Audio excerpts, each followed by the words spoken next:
व्यवहारी तलावात पाणी, आमदार बंधूंच्या हस्ते पूजन. मोडणीम येथील व्यवहारी तलावात आष्टी तलावातून पाणी सोडण्यात आले आहे. या पाण्याचं पूजन माड्याचे आमदार अभिजित पाटील यांचे बंधू आनंद पाटील यांच्या शुभ हस्ते करण्यात आलं. यावेळी भारत शिंदे, डॉक्टर सागर गिड्डे, ॲडव्होकेट विजयसिंह गिड्डे, ॲडव्होकेट पाटील, शिवाजी सुर्वे, बालाजी पाटील, संभाजी लाजे, नंदू लाजे, संजीव शिंदे, विशाल मेहता, अमर ओहोळ, गौतम ओहोळ, MS पाटील, संभाजी काळे, संतोष मुटकुळे आदीसह शेतकरी आणि या संबंधित विभागाचे अधिकारी उपस्थित होते. या प्रसंगी संबंधित विभागाच्या अधिकाऱ्यांनी ही योजना कधी पूर्ण होणार याबाबत माहिती दिली. तर शिवसेनेचे दीपक सुर्वे काय म्हणाले पहा. नमस्कार, तुम्ही पाहताय लाईव्ह महाराष्ट्र झोन न्यूज आणि सध्या आपण आष्टी तलावातून मुन्नीमला येणाऱ्या या डाव्या कालव्यातून पाण्याचं पूजन या ठिकाणी संपन्न झालंय. आपल्यासोबत अधिकारी असणार आहे, आपण त्यांच्याकडनं अगोदर जाणून घेऊयात आणि त्यानंतर आजचा जो कार्यक्रम या ठिकाणी पाणी पूजनाचा संपन्न झालाय त्या संदर्भात अधिक माहिती आपण इथल्या प्रतिनिधीशी चर्चा करून घेणार आहोत. सर, स्वागत आहे. आपलं नाव सांगा आणि आपला परिचय द्या. मी सुदीप चमारिया, आष्टी उपसा सिंचनचं डेप्युटी इंजिनियर आहे.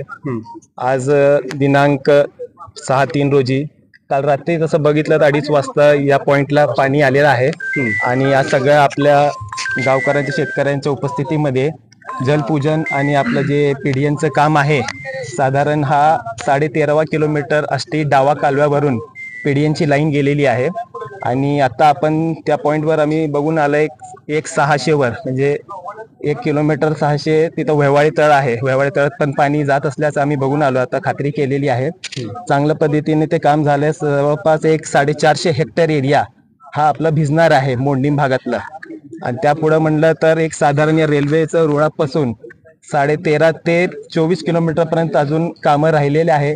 ते कामं आता या मागील अधिवेशनाचं नंतर काम आम्ही हाती घेणार आहे. त्याला आमच्या वरिष्ठ कार्यालयाकडनं मंजुरी पण प्राप्त आहे आणि त्यानंतर सायफनचं काम राहिलं, त्यामध्ये अस्थिरीकरणचं काम आहे, ते तातडीने पूर्ण करून पाणी शेवटपर्यंत जाणार त्याची आम्ही खात्री करून घ्यायची आणि याचप्रमाणे सगळीकडे लोकांचं आमचं सपोर्ट राहिलं, त्यांचं आम्हाला मार्गदर्शनाखाली आपण पाणी पुढे न्यायचं हे आमचं नियोजन आहे.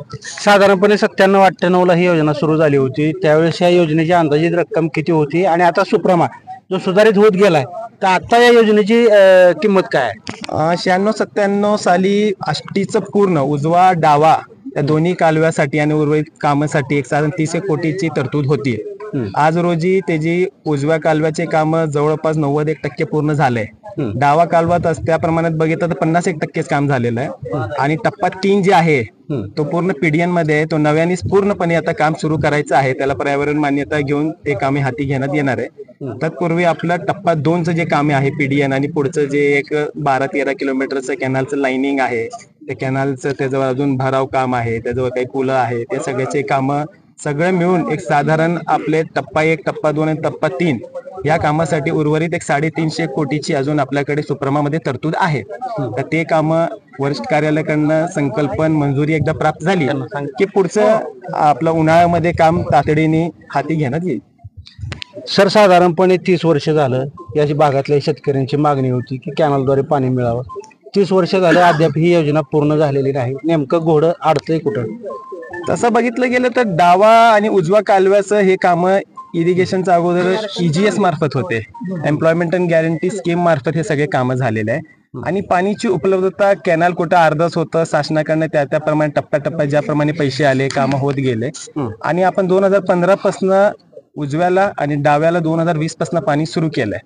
आज जरी बघितलं तर 3-4 वर्षापासून डाव्याला या रेल्वे पुलापर्यंत पाणी येत आहे. पाणीची उपलब्धता पण त्याप्रमाणे नव्हती. डाव्यावरनं आपलं आष्टीच्या तळामध्ये पण पाणी आपण कॅनलमध्ये येत गेलं, आपण मागणी पण केलं, आपलं सगळ्यांचा पाठपुराव्यामुळे आज पाणी पण तिथं येतोय आणि आपण निश्चितपणे 2 रब्बी आणि 1 उन्हाळी पाणीची एक गॅरंटी देऊ शकतो की आपण पाणी देऊ शकतो. एकदा कालव्याची अस्थिरीकरणाची कामं झाले तर अजून पाण्याला पण गती भेटेल, आपल्या बागात शेत जे आहे त्यांना पण पाण्याची उपलब्धता होईल आणि आपला प्रयत्न राहील की शेवटच्या माणसापर्यंत पाणी जाईल आणि जास्तीत जास्त पाणी जे आहे ते आपल्या शेतकऱ्या बंधूंना मिळेल हेच आमचा प्रयत्न आहे. ही योजना पूर्णत्वास कधी जाईल? साधारण टप्पा 3 घेऊन हे आमचं टप्पा 3 जे आता प्राधान्याने आता त्याला मंजुरी जे पर्यावरण मान्यताची घ्यायची आहे ते सगळं 3ही टप्पे घेऊन आमचं साधारण 1 डिसेंबर 2027 पर्यंत तिन्ही टप्पे आणि पूर्ण योजना पूर्ण करण्याचं आमचं नियोजन आहे. प्रमाणे कालवा सल्लागार किंवा लोकांची मागणी आली त्या ग्रामपंचायतीची की अतिरिक्त पाणी जे आपलं कालव्याचं वरनं ते जात असतं, कारण कालवापासून आपण पाणी पुढे सोडतो. लोकांची ग्रामपंचायतीची मागणी आली आणि पाण्याच्या उपलब्धतेप्रमाणे आपण त्या सोडायचं. मग पाणीपट्टीचा पण विषय त्यामध्ये येतो. पाणीपट्टीचं पावसाळ्याचा पाण्याचा एवढा प्रश्न नसतो. ठीक आहे. तर साधारणपणे 2 वर्ष आणखी लागतील ही योजना पूर्णतः यायला आणि त्यानंतर ही योजना सुरळीतपणे चालेल असं संबंधित विभागाच्या अधिकाऱ्यांनी सांगितलंय. महत्वाचा मुद्दा आहे, रेल्वेच्या रुळा शेजारी पाण्याचं पूजन होतंय, नेमकं श्रेय कोणाचं? जर त्यांनी पूजन केलं तर 30 वर्षात त्यांचे वडील आमदार होते. त्यांनी 30 वर्षात मुंडणी वितरिकेचं पाणी मोफून 2 वेळा आलं 30 वर्षात. त्यावेळेस जर आणलं असतं का जर त्या पाळीला, तर आम्ही त्यांचं पाठ थोपडली असती. पण उगाच स्टंडबाजी करायची नाही. काय झालंय, आता आमदार साहेबांनी बीडीओ साहेबाला सांगून पत्र दिलं बंधारे भरा. पुन्हा काय झालं, तिथल्या लोकांची मागणी मला आली की आमचं तळ भरलं पाहिजे. मग त्यात साहेबांनी सांगितलं की ही पेढीनं आपल्याला चेक करायचं आहे. आमदार साहेबांना फोन केला आम्ही, अभिजित पाटलांना. मग त्यांनी लगेच अधिकाऱ्यांना फोन करून ते सांगितलं की व्यवहार तळ पण भरलं पाहिजे. त्या माध्यमातून व्यवहार तळ भरून घ्यायचं चालू आहे.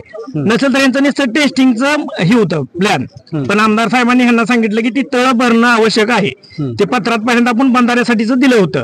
पण अधिकाऱ्यांना सांगितलं आमदार साहेबांना की ते तळ महत्वाचं आहे.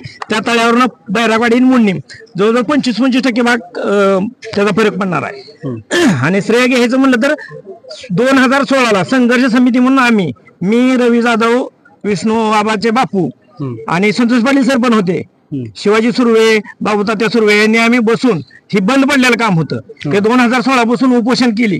2019ला तानाजीराव सावंत मंत्री होते. त्यानंतर ना त्यावेळेस आमची मिटिंग लागली आणि शिवतारे बापू मंत्री होते. त्यावेळेस त्यांनी 1 कोटी रुपये आपल्याला दिले. त्या माध्यमातून कचऱ्याचे तिथं आणलेलं काम ते पूर्ण झालं व त्यानंतर कंटिन्यू पाणी आपल्याकडे येत राहिलं. तर श्रेय घ्यायचं काय, अशी स्टंडबाजी करू नये. जर ह्यांना खरंच काम करायचं असेल ना तर त्यांनी मुंडणी वितरिकेचं 30 वर्षात का पाणी सोडलं नाही एवढं सांगावं त्यांनी. तर सध्या तरी आज मोडणीमध्ये या ठिकाणी शेतकऱ्यांच्या मागणीनुसार पाणी आलेलं आहे. आंदोलनं झाले असतील, उपोषणं झाले असतील आणि वेगवेगळे पाठपुरावा देखील झालेला आहे. आज पाणी आलेलं आहे आणि पाण्याचं पूजन देखील या ठिकाणी संपन्न झालेलं आहे. कॅमेरा पर्सन अजित खडकेसह मी रमेश शिरसट, मोडणे.